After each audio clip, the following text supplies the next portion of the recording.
EP406 Brain Candy Podcast. Welcome, welcome. Wherever you are you in your bunker? Are you minding your own bunker? Are you minding your own bunker?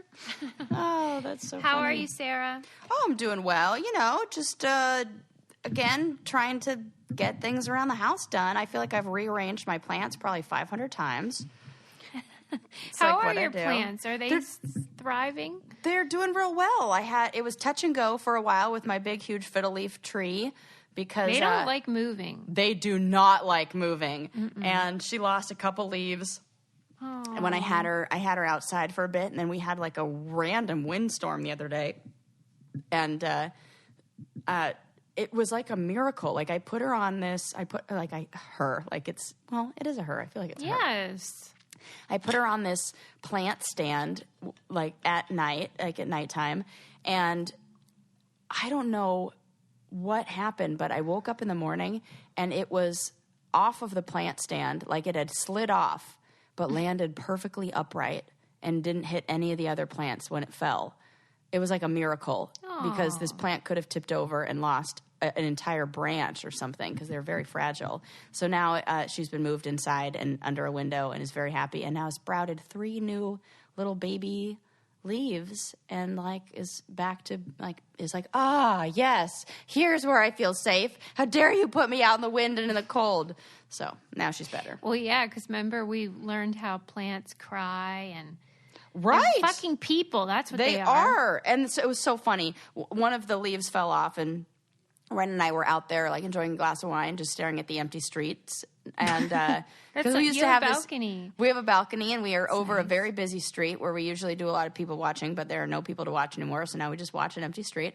And the leaf was on the ground, and he picked it up, and he's like, "Well, can't you turn this into art or an art project or something?" I was like, "Well, that's so sweet of you to say that, but no." I'm like, no, I can't do that. And he's like, well, it's just sad that it lost its leaf. And I was like, Ren, I had to go through this too. Remember, what helped me was haircut, not an amputation. Not an amputation. He's like, oh, okay, that actually does help. It's true, though. I think he's also developed a close relationship to the plants as well, as you do when they become part of your, and you notice when they're gone. And now he cares for them in the same way. He was so cute. He's like, can we maybe have some plants in the shower? I'm like, well, they won't live there, so we can have some fake ones. I had one in the shower that worked out great. It was, the ones that their hair grows so long that I'm always trimming. I don't know their name, like Foros or something. Yeah, I forget. Potos, P-O-T-H-O-S. Yes, I think that's it. They thrive and they're real hardy. Super hardy. I had one of those hooks that goes down from the ceiling. Yeah. And I put a plant on it and it was great. I think all the water from the shower that it just really loved that. It's perfect for that, and it's dangly and hangy, and those guys you can make it babies looked really from. pretty. Mm-hmm. Gorgeous. And those kind of plants in your house, oh my God, they love your house, whatever's going on in there. I know. As soon as we moved here a couple years ago, all our orchids started reblooming. Oh, wow. And that is the most fun, because, people have a lot of trouble with orchids. So when you even get one rebloom, it's exciting. But these things, every few months, we get another bunch of buds. It's so fun. That, you know what? That's so hopeful for all. I feel just bad for all the orchids that I've got from Trader Joe's that end up in the garbage because I'm like, can't stare at an empty stick for 6 months, but I should, because it's even more fun when you see new growth on them and you're like, oh my God. I had this bulb from, I can't remember what the name of the flower is, but my grandma's last Easter, or maybe it was right before Easter, but her last event and things that she did with us before she passed away, she gave everybody, all of her family members, one of these bulbs. And I had it growing in this small pot, and then I moved, and somehow the pot tipped over, and the bulb wasn't in any water or anything like that. And, so I found it again when we moved. And I'm like, I'm just going to plant it and see what happens. And like a miracle, it's growing and it is still blooming. And so there's a little bit of a hint of some life coming out of it. And I'm hoping in a few months or so I'll have a nice plant. But I just can't believe that this bulb lasted so long. Yeah, that's fun when with you have nothing. Success. You never know either. Like, you think you found the perfect spot for him, then sometimes it doesn't work out. They're very picky. They are. And, you can never, it's never too late. You have to give the plants a chance. And sometimes, they'll surprise you with how they grow in even awful conditions.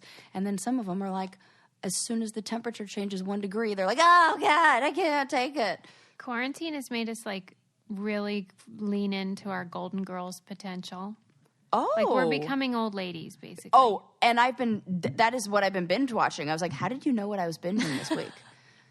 Because I just, went back to Golden Girls and, I saw some funny post that was somebody saying oh, maybe you should try binge watching the Golden Girls. And the person responded with, for the 8th time? Okay. Right. And I was like, that. Well, Then I was like, old. maybe I'll do that. Never gets old. Yeah. Oh, yeah, I love them. But okay, so we're diving in now. Yes. Did you see recently when this was trending on Twitter? Mm-hmm. There was a woman who had a hand transplant. Mm-hmm. I think both hands, actually. And they were of a person of a different skin color. Mm-hmm. And it was a successful hand transplant. And then over time, the color changed to match her own skin color. What? What the fuck is that? How did that happen? I don't know, and I really didn't get any answers either, because when things trend on Twitter, it's not exactly like you're going to learn a lot. Was it... I want to know how. I want to see a time-lapse photo. I didn't see the before, but I did see the after. And she's a lady and they were from a man. So I think the size and the skin color were, maybe not what you would pick if you were picking your own hands. Right. But they worked. Beggars can't be choosers. Yeah, it was a blessing and it was great. But you kind of want the ideal. And over time, the color ended up matching. And I wonder, though, what the explanation for that is, if somehow melanin or whatever the heck it is that makes your skin light or dark somehow extended. I can't even imagine. What a delight that would be, though, if you were that person. Yeah, I just also, it's crazy that you would have hands of a man. I mean, I understand, I know that I shouldn't get hung up on that, because it's thank goodness she had hands, but that would be so weird. You don't realize how much you see your hands and how much you know what they look like, until, I remember when I was younger, my mom, she grabbed my hand once and she was like, oh my God, I can see your hands old. You have my hands. And it was wow, I do have her hands. And now as I get older, I can see my hands becoming my mom's hands. Oh, and it's just lovely. So interesting. I'm staring at him right now oh, I tripped out. And by you my feel hands. like you'd be real sad if you had to get some giant man hands? Well, I mean, I would be happier than having no hands. But it would just be weird to look down, and it would probably take your brain a while, because it would feel like that you couldn't recognize them, right? Yeah, I mean, I'm sure if you were in that position, that thought would be fleeting and not something of concern, because, as you say, no hands is always going to be worse than some hands. But, I mean, it's just true. But, they must have been similar enough in size that they were a good fit, or else they wouldn't be. But, wonder what the heck I don't even know if she had hands and then lost them. There's a lot of unanswered questions. Thanks for nothing, Twitter. But I just... Oh, my gosh. Well, I am reading a little article that I just found real quick on it. And it said that as her hands started matching her skin tone, doctors were surprised as no scientific evidence exists to record changes in skin tone or shape of hands. According to doctors, this might be the first case, perhaps, as Shira underwent Asia's first intergender hand transplant. Cool. Wow. She's a pioneer. It says surgeons are continuously researching how the colors of her hands have changed to match the rest of her skin tone. Doctors believe that her body is producing less melanin, which is a pigment responsible for skin color. Mm-hmm. Wow. Remember when we talked about that situation where... Correct me if I'm wrong. I can't wait for this. Wasn't there people that were getting like penis transplants, and there was a question about race that came up? I want to say that we did talk about this. Yeah. I know we did. Because like how you'd be disappointed if you woke up with like, oh, that's different. I mean, again, some penis is better than no penis. That's right? For sure. Oh, God. It doesn't take long for us to devolve into madness. I know, into penis jokes. You know what? Speaking of which, there's a lot of mixed responses from all of our penis questions. Yeah, I know. I feel like the jury's out, and maybe it's just person to person. Yeah. Maybe this is like our discussion on the last episode about using a vibrator or not, that it's different depending on what you got. Exactly. Maybe for some people, they're very sensitive to pepper heat, as it were. Or blue balls. Or blue balls. Did I show you the text from Matt Neroni? No. I think I posted it, where he was like, you guys are ridiculous with this blue balls thing. You're kidding. And I'm like, what do you mean? That's not a thing. And he's like, I don't know if you're fucking with me or not. Like, he's adamant that is a thing. That it is a thing. Yeah, he thinks that it's a real thing. Same with Ren. It's not. Right, that's what I keep saying. They just mean they still wanted to fuck and they couldn't. That's it. That's what that's just that is, they do say that physical pain and emotional pain can sometimes, overlap and feel similar. So maybe it's that emotional pain that they just can't differentiate. Yeah. Like, I'm real sorry you couldn't get laid, but you don't have a medical condition.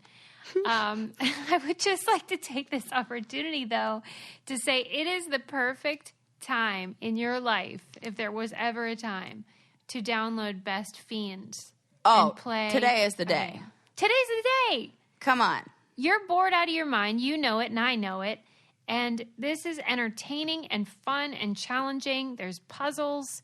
There's tons of characters. Sarah's going to kick your A, though. I mean, she's real good at it. But see, this is the fun thing, is that there's no competition, and it's just however you enjoy it. And whether you're on level, 400 and something, or level 5, you're still going to have super fun playing.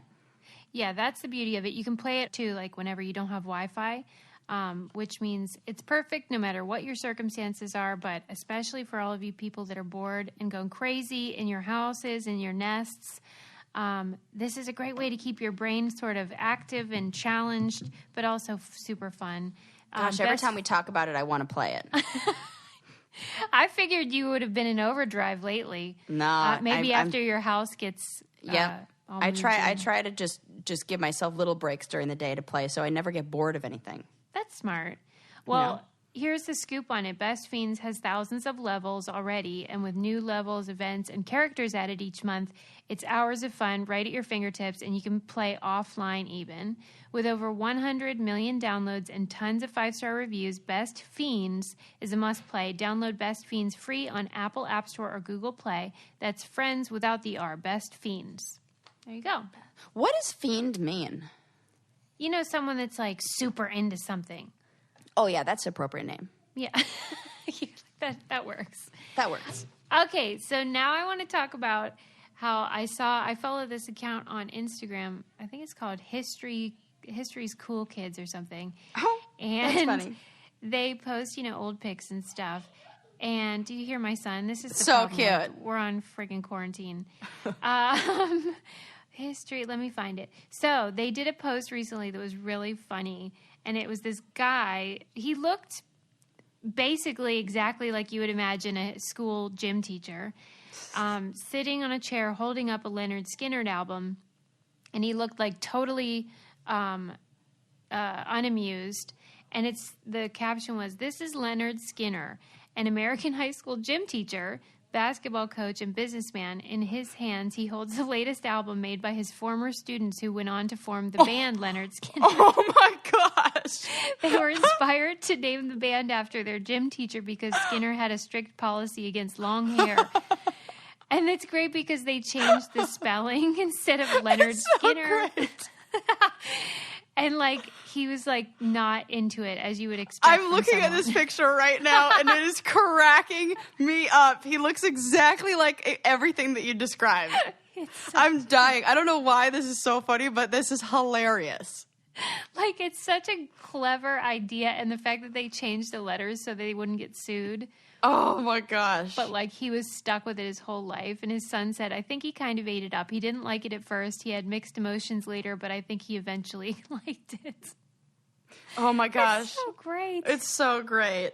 And I love that the New York Times described him as arguably the most influential high school gym teacher in American pop culture. Right?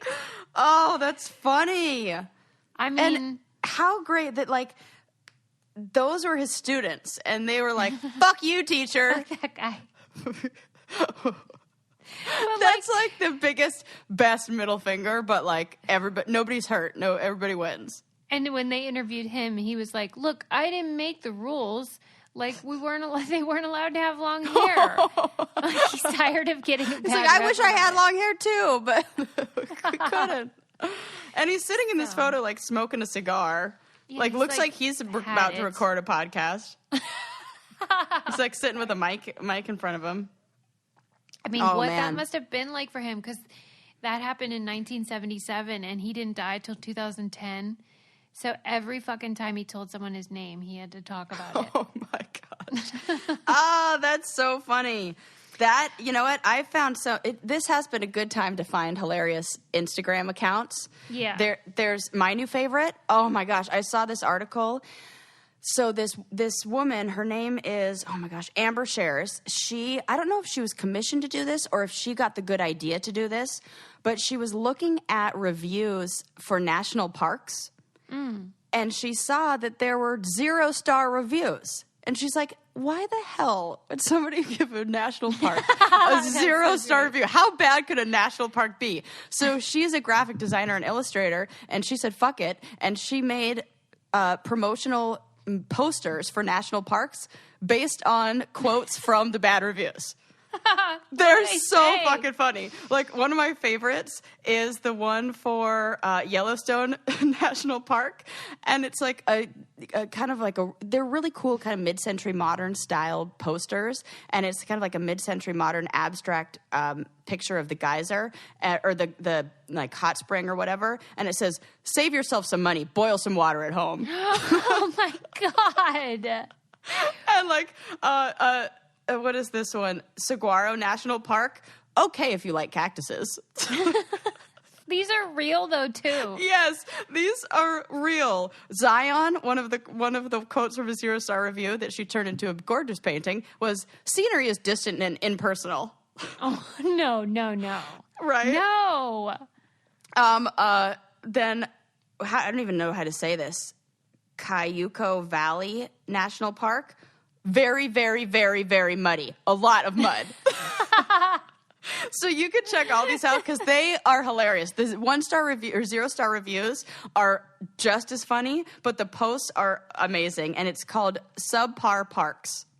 That's great. And the pictures are pretty. They're gorgeous. Subpar Parks. So funny.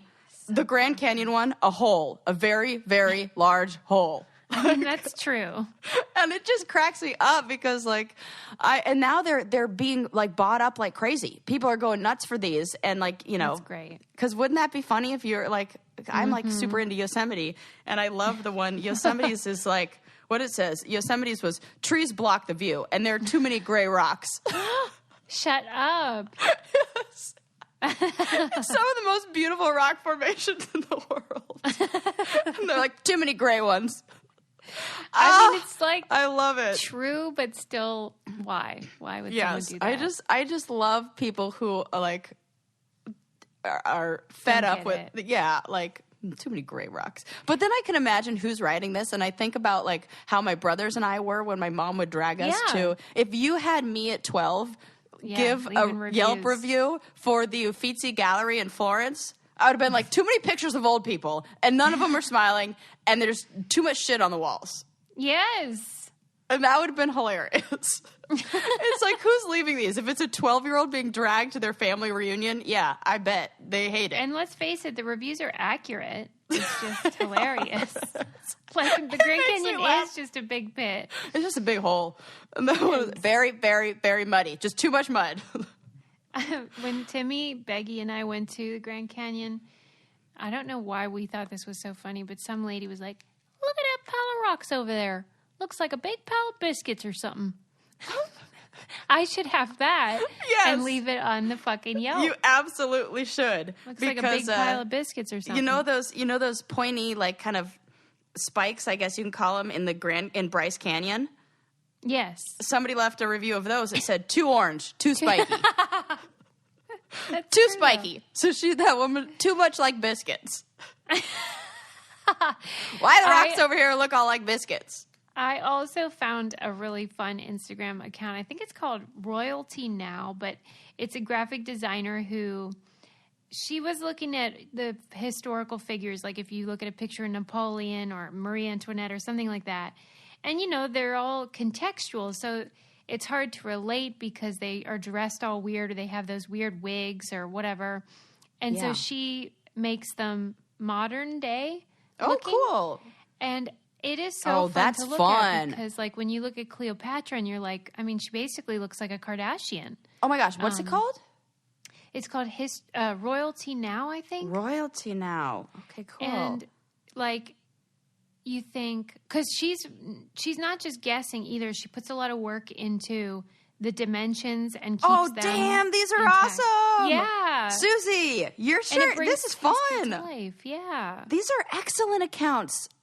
Oh my gosh. Because, like, sometimes don't you, like, go, like, I feel like we get caught up in like, maybe following certain themed ones for a while, like I'll be decorating my house and I'm, like, following all these, like, apartment therapy and those kind of things.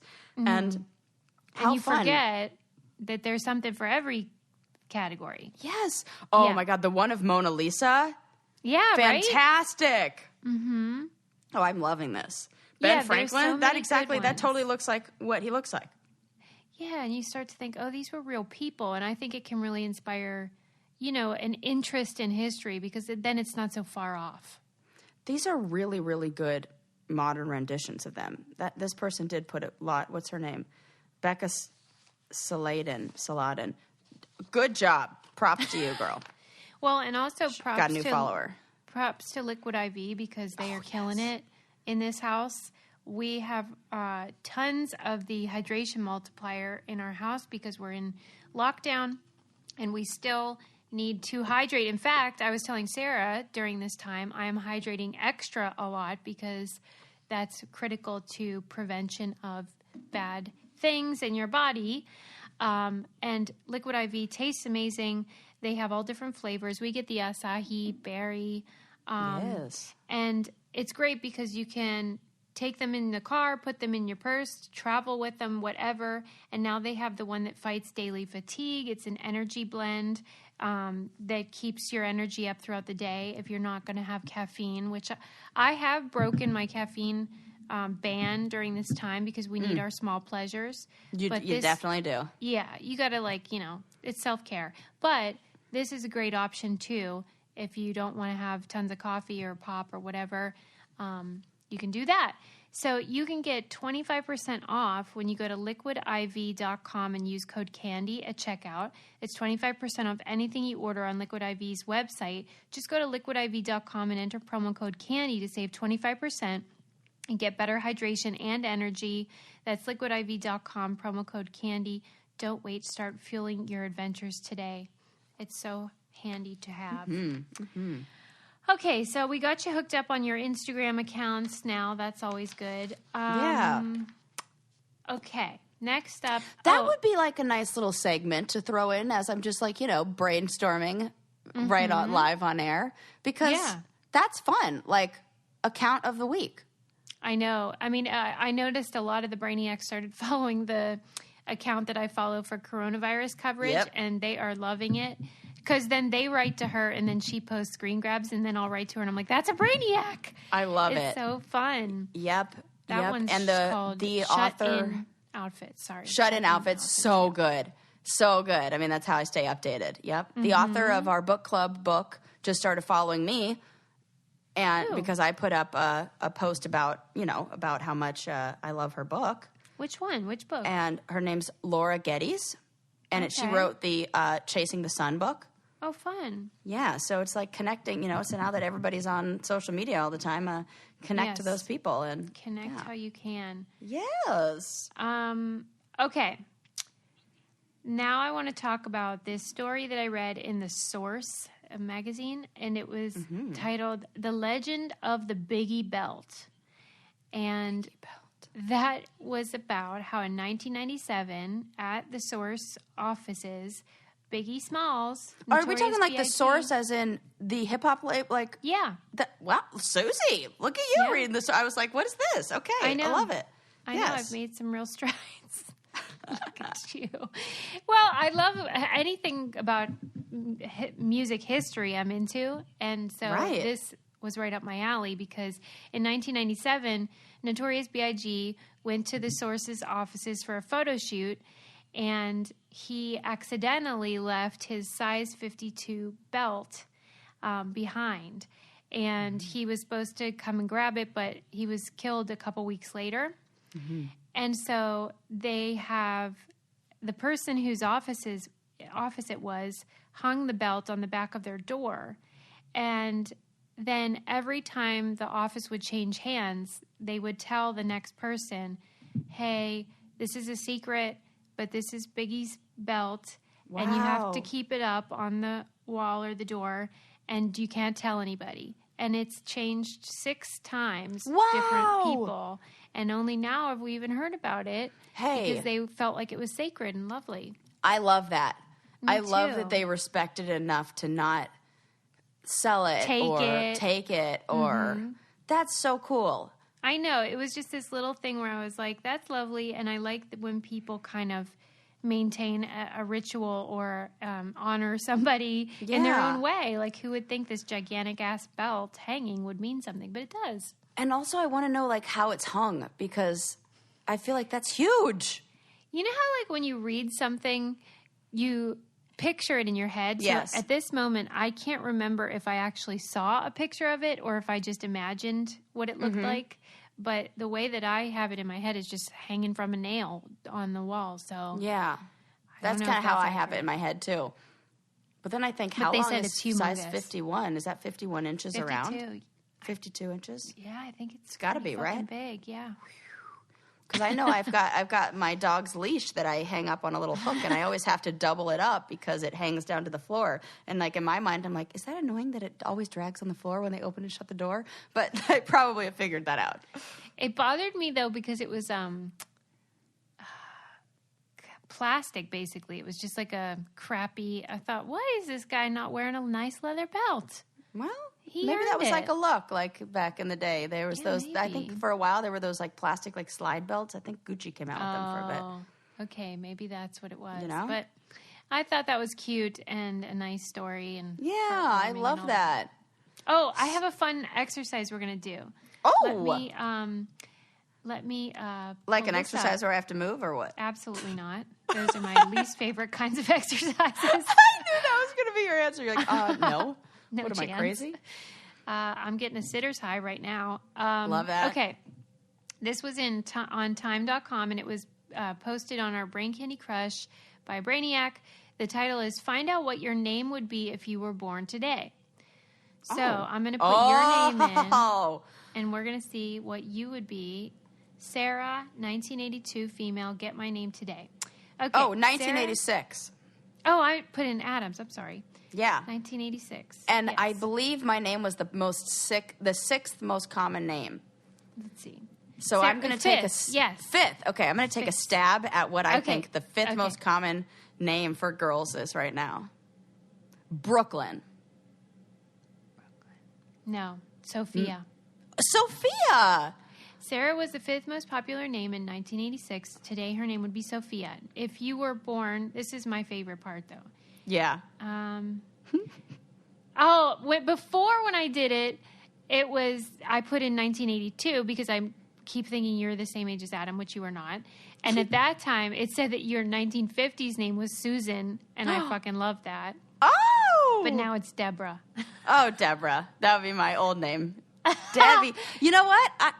Would I be? You seem like a Deb. I totally could be a Deb. I also feel like I could be a Sophia. Yeah, you could rock that. Yeah. For sure.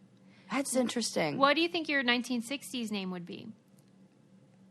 I wouldn't have guessed this. Ethel. And 70s. And 70s. What is it?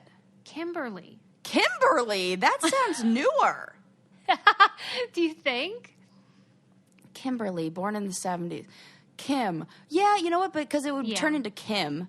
And there are some Kims who are like 40 now. 40, 50-year-old Kims floating around out there. In the 1990s, what do you think your name would be?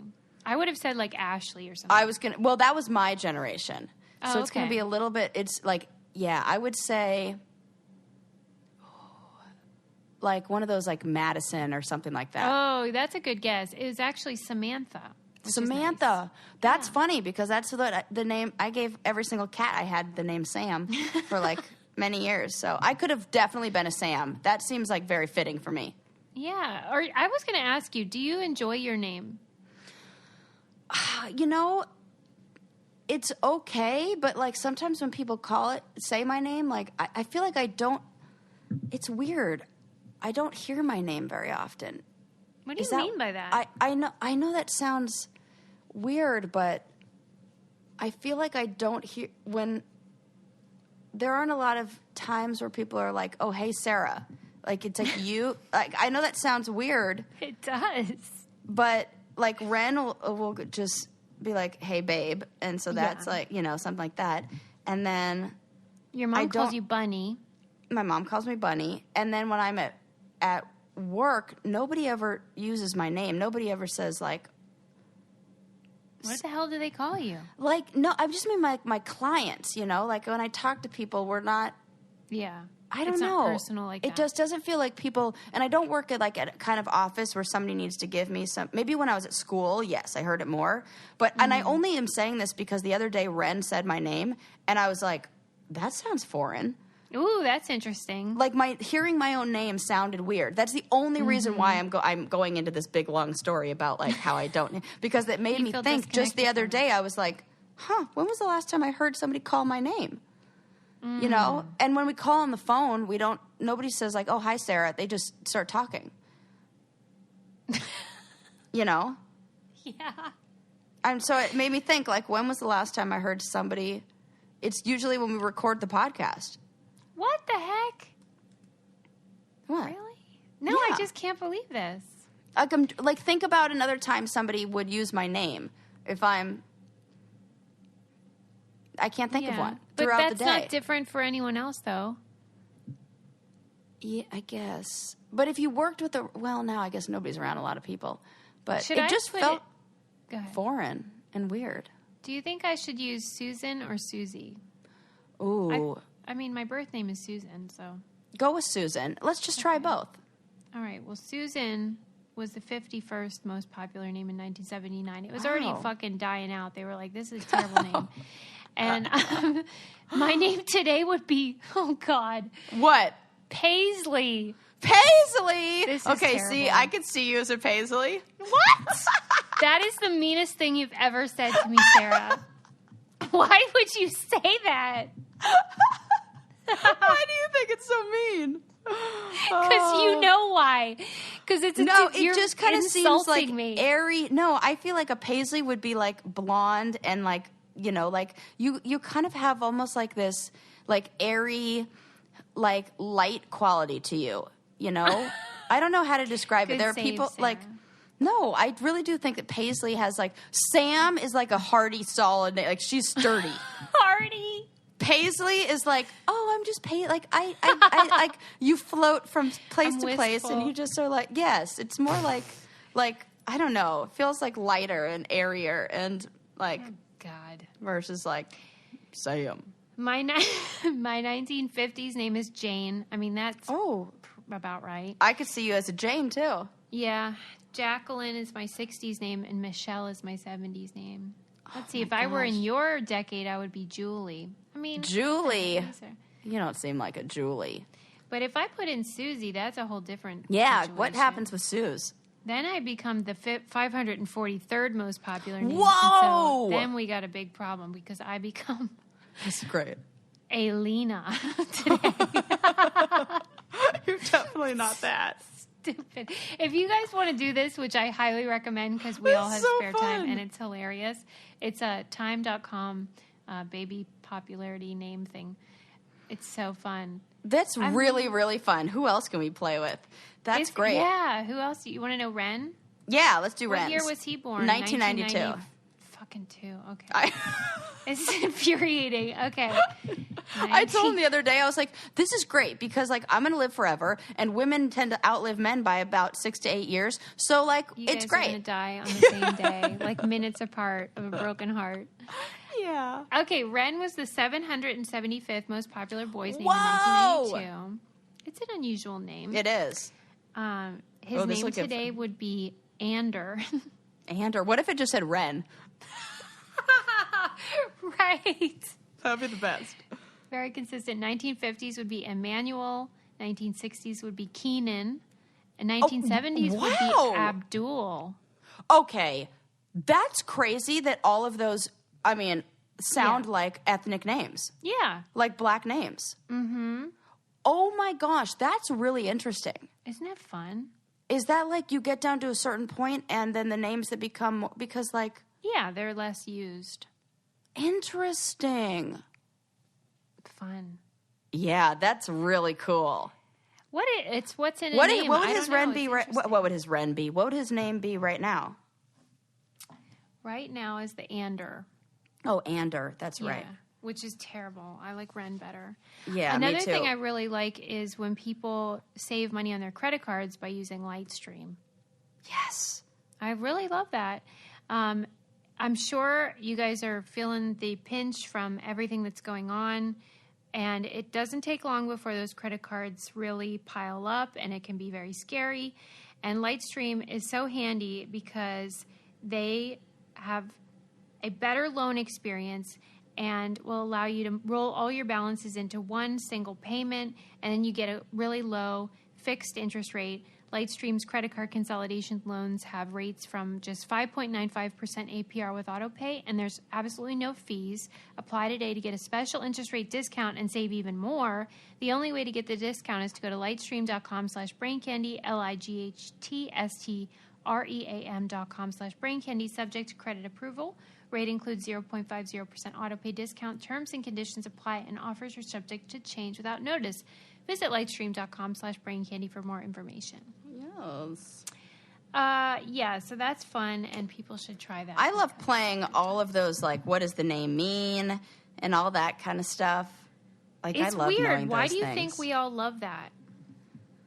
Oh, I think it's the same that. reason that we like doing those personality kind of tests and quizzes and things like that.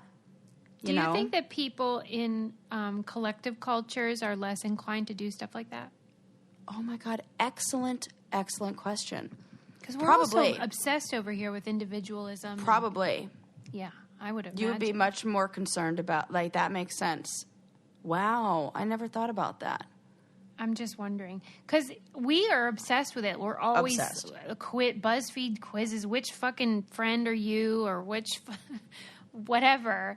And we all know you're Monica. We don't need a quiz to prove that. Who are you, Phoebe? What's going on? Probably.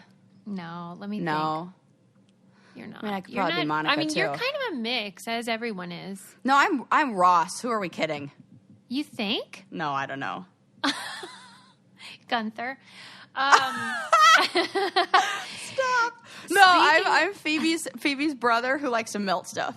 My God. I mean, I would enjoy hanging out with that guy. Oh, he's funny. That actor is fantastic. Giovanni Ribisi or whatever. Yes. He's in Scientology, though. I always wanted to ask him. Oh, is he really? Yeah, he's a Scientologist. His whole family is. I had no idea. Oh, my gosh. Interesting. Speaking of collectivist cultures, I watched this really fun video on Business Insider that was about this company that basically has a monopoly globally on making the fake food that they keep in the windows in Japan in restaurants and stuff. Oh my gosh. It was so fun to watch because... That would be such a fun job. Right? You're sculpting food. Yeah, like, so we don't really have it that much in the U.S., but we do. Sometimes you'll see the models of, food in order for you to know what is on the menu. Yes. And it looks very realistic, and they showed how it's made. So if you own a restaurant, wherever you are in the whole world, you ship it to them, a dish. You ship the dish to them? To them. Get out of here. Yes. You ship it totally cooked and in like dry ice to preserve it. That's bonky. It really is. And then they take the fucking thing and they put it in a mold to make it so that you pour the fucking... I would have never guessed that this is how they do it. Not in 1 million years.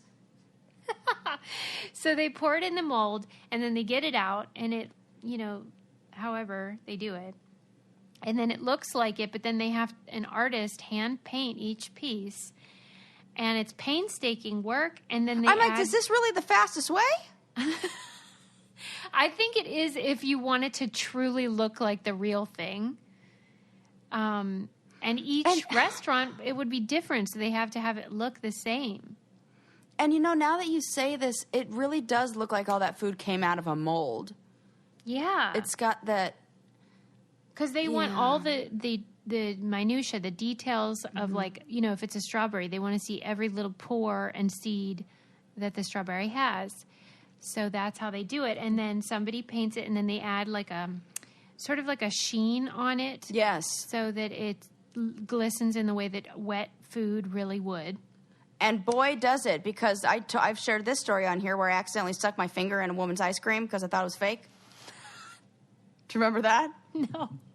So I was at an ice cream shop where they had, and I want to say it was in Italy or something. So I'm thinking that they have all these, and they had the ice creams like lined up, those little cone holders that they have? And there were like 3 lined up there. And I was like, oh my God, that looks so real. And I went to go touch it. And the lady looks at me. And she's like, what the fuck? Because I just stuck my finger in her ice cream with no explanation. And then I look at her and I'm like, oh my God, I thought it was fake. And then the guy who's serving the ice cream is like, oh, for Pete's sake, because he's got to make her a new one. And I tried to be like, oh, I'll just have that one. But then it was like a flavor I didn't want. So I didn't want. And he was already scooping mine. So I was like, I'm not going to take her pralines and cream or whatever she's got. I'm craving chocolate over here. But could you imagine how weird that would be if you were the person who's waiting on your ice cream and you just see some lady stick her finger in your food with no explanation? How old were you? Not old. I was an adult, or I mean, not young. I was like this. This happened in the last 5 years. Why I do? It was like my brain went on like autopilot, and I was just so like, wow, they did such a good job with this one. Oh, because that is you were just appreciating the artistry. Yeah, and I was like, man, they really captured the glistening wetness of this ice cream. Oh my God. Yeah, well, that's so great. So see, this is what I mean when I say that you have a story about every fucking thing that there is. I brought up Japanese fake food, and you had a story about it ready to go.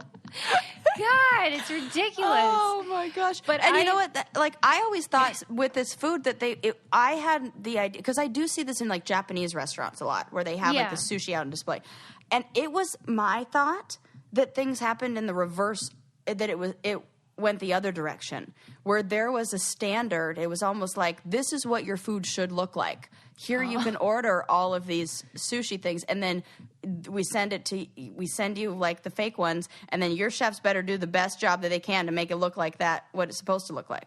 Like that was the model. Wow. So the chefs had all the pressure, not the fake food makers. I don't know. That's kind of, because I feel like there's like a standard look for a lot of it's like sushi and stuff, Yeah, they were saying that the origin of it is that while the troops were over during the various wars in the 20th century, that the soldiers didn't know what to order because the menus didn't have pictures or whatever. And so that's how it began. And it works I love great for that. tourism. Yeah. That is exactly how, oh my gosh, that's really interesting.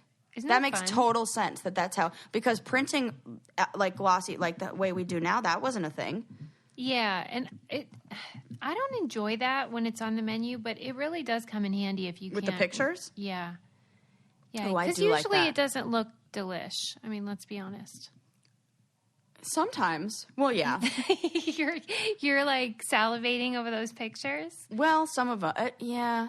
And, it's not fair with certain things. Like, I looked up a ramen place that Ren and I had gone that had the best ramen ever. And I just wanted to see, like, what it was called so that when I go to another ramen place, I can order the same thing.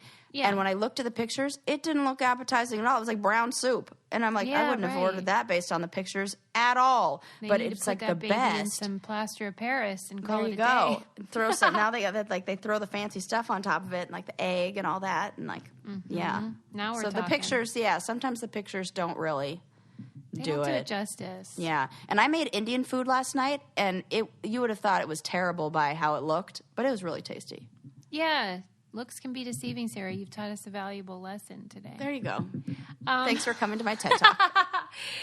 So the last story I wanted to share is about something I read yesterday about the title was The Bigotry of Crossword Puzzles.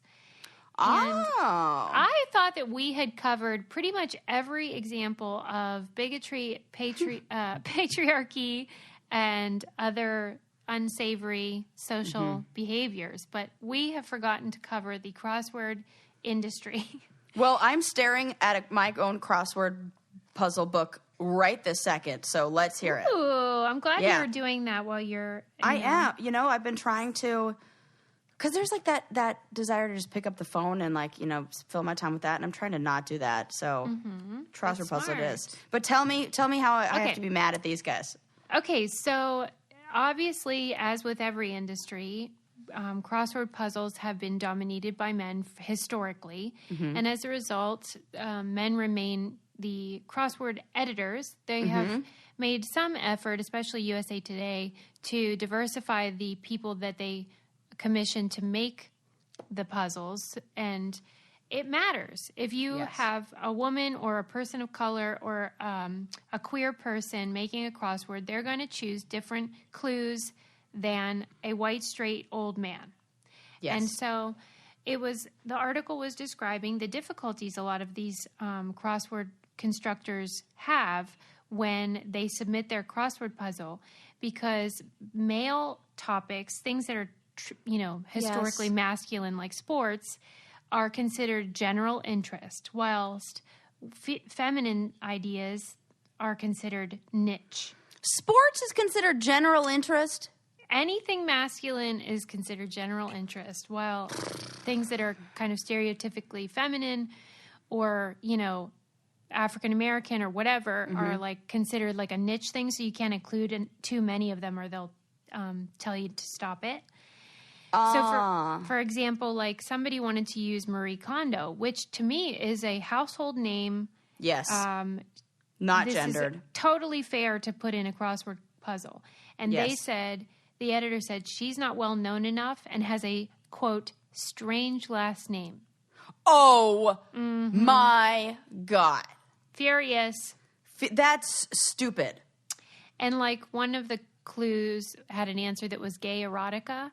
And they said that's not allowed because the readers will write in and complain. But the word erotica had been used 40 times in the last 20 years. Oh. So it's the gay part that was offensive. My God. It's infuriating.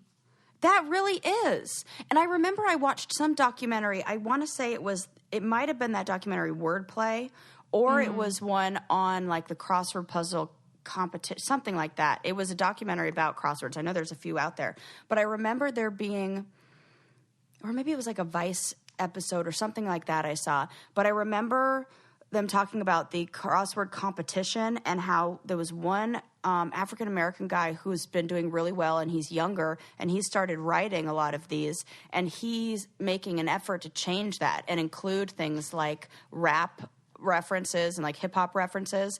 And he says that he was like, I remember him in the documentary talking about how he had to kind of like pace those out, and how the older people who were doing them he was like, well, they just need to get on board, and they need to, if we're going to know about old, literary references from their generation, then they need to know about modern, stuff. Well, and not only should they do it just because that would be the right thing to do, but it would also encourage younger people and more groups to participate in crossword puzzle construction and also solving. And that's a beautiful thing. We should be encouraging. Yes. But those kinds of things are very hard to undo. Yeah. And like one of the things that was flagged was the answer was Black Girls Rock, and they wouldn't allow that. Get the fuck out of here. And there are bloggers. Who knew there was even crossword bloggers? But there are. And they do like basically a crossword version of the Bechdel test. Oh, where they see how many of these is clues, cool. Yeah, are men and women and things like that. And there was one that came out, I think it was in the New York Times, by a crossword constructor named Levy, and she had submitted the crossword with only female clues and answers, but the editor made her put one man in. So it was like they were so excited because it was going to be the first one that was all female, but then he was like, nope, and he ruined it. Missed opportunity. I guarantee you there's one with all male answers. Of course. 1 million of them. Yeah. So, man. But it's just something I never thought about and is important, even if it's kind of, it's not the most important thing in the world, but it matters. Mm-hmm. Yeah. Like things that they have included, which I think are offensive, would be like clues for, like the answer was illegal, and the answer was one caught by Border Patrol. Oh, yeah. Or like the clue was exasperated comment from a feminist, and the answer was men. No! Yes! Get out! Okay, now I'm mad. Men. Stuff like that. Now I'm an exasperated feminist. Right. With a comment to make. Yeah, we're a case in point. Yeah. But anyway, I just thought that was something to think about and an interesting article to read. Who knew? We should really think about it for everything, but we're all so used to things the way they are, and it's good when someone sheds light on it. And it's somehow, I don't know how it ties in, but it brings me back to the names thing and just like the popularity and what's popular and what becomes, mainstream and what isn't, and how it is to one group but isn't to another, and it's just the dominating, like, what do you call it? The social what's the word for that? That dominant, there's a name for it. Dominant something. But like basically the way they think most people think, but that's not really how all people think, kind of thing. Yeah. Dominant discourse, something like that. Yeah, it's just you don't think about it until you think about it. So there you go. Now you guys are stuck with it in your brain too. I love that. And I'm going to totally be critical of this crossword puzzle that I'm doing right now, for sure. I also feel like that when they put a lot of religious stuff in there. You don't like it? Well, I just don't feel like it's balanced with all religions. Not like it needs to be like perfectly balanced or anything, but it just feels like you really need to know a lot about the New Testament, and that's about it. You can always ask me, Sarah. It's fine. I will. In fact, I was thinking about that the other day. I asked Ren, I was like, who do you think would win in a game of Name That Tune, you or Susie? Ooh, he's got some categories that I do not have at all. He said you would win. Really? But he knows all the hip-hop and current stuff that I just don't know. Well, now you're reading the Source magazine, so I don't know how long that's going to last. I shouldn't tell him. Right. But because he knows about Motown and older stuff too. So yeah, I was like, I don't know. I think it might be a that would be a fun competition. Yeah, I think how can we do that? We can figure out a way to do that from our remote locations. Yeah, we'll have to have a couple's FaceTime game night. Yes, I love it. We could do that for sure. We totally could. you got to get creative in these desperate times. Yeah, we're having a lot of, not a ton, but probably the same amount we would go out, like little Skype get-togethers with friends to have like a glass of wine, or I met with my aunt online and shared a glass of wine and like just chit-chatted and FaceTime because you can't see it, you know, can't hang out. Yeah, I think this is a tough time for extroverts. Yeah, I think so. Well, and now I'm realizing the kind of like ways that I maybe everybody has a little bit of introvert and a little bit of extrovert in them, you know? So we're not like all one thing all the time. So the extrovert in me is definitely like, I need a little bit of going out. I need to do something, you know? And I always was like, no, I'm an introvert. I just want to stay in, until you have to stay in. And now you're like, oh, maybe I like going out. Yeah, it's a new normal. That's for sure. Yeah, I miss comedy clubs. I kept thinking about that. I feel bad for all the people that work at a comedy club, restaurants, a million things. But I was thinking about that too, that it would be so fun. This is when you need comedy the most. Right. But, and I mean, I'm sure people have already thought about this, but this is something that I am making an effort to do, because like I do worry about like my friends who are hairdressers and things like that. So like our housekeeper and my hairdresser, I'm just going to pay them like I got the service and do it later. Yeah. I told my hair, I texted my hair lady and I just said, I'm going to pay you the full amount no matter what happens. But like, can you tell me what to order so I can do my hair? Oh my God, Suze. If I need to. So she Less said, is more. Yeah. And I'll just pay her like I normally would. And that would be, hopefully other people will do that too. And I mean, like, less time is more. Like, don't break your hair off. Blonde is a hard thing to do. Bleach. Like. I know. She didn't seem worried, though. I was like, she's, like, too optimistic about this. Just keep it real close to the root. Don't do a lot of overlap. I might shave it off. I told Adam that. Because, Susie, for Christ's sake. I'll pull a Britney. I don't give a fuck. The second, like, if you start hearing that it like lives in hair and it's transferred, you're like, that's it, all the hair's coming off. They did recommend that men shave their beards, so Adam was like, should I do it? And I'm like, don't do it. I can't. Ren's not allowed to either. Nope. Just wash your fucking hands and face and call it a day. There you go. Yep. All right, we're done. Please check out our Patreon. We're going to be doing a lot more stuff there because, it's a weird time and we want to do things however we can to stay occupied and entertain our little brainiacs. And love you guys. We love you. Yes. See you next time. All right. Bye, friends.